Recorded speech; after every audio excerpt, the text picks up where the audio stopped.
محترم ناظرین، السلام علیکم ورحمۃ اللہ وبرکاتہ۔ اللہ تبارک و تعالیٰ کے فضل و کرم سے میں عطاء الرحمن صدیقی پھر سے آپ لوگوں کی خدمت میں حاضر ہو چکا ہوں۔ آج کا حدیث اس تعلق سے ہے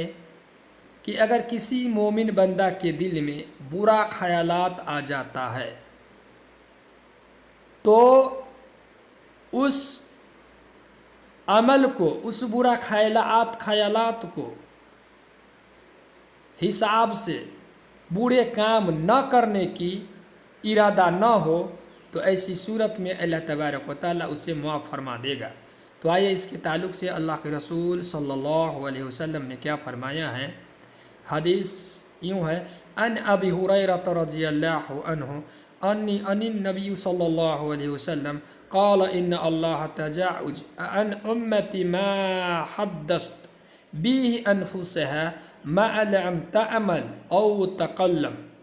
صحیح بخاری رقم الحدیث 5279 و صحیح مسلم رقم الحدیث 127۔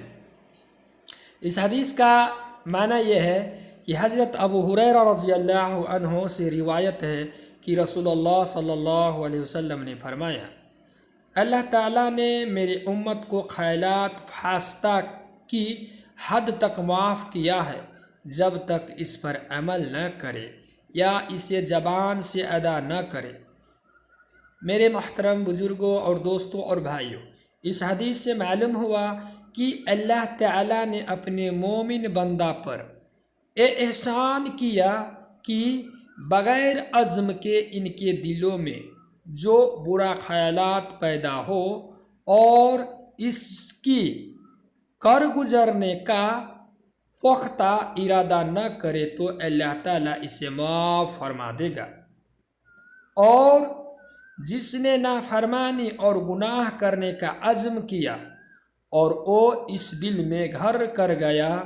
تو وہ گناہ گار ہوگا اگرچہ وہ گناہ نہ کیا ہو۔ محترم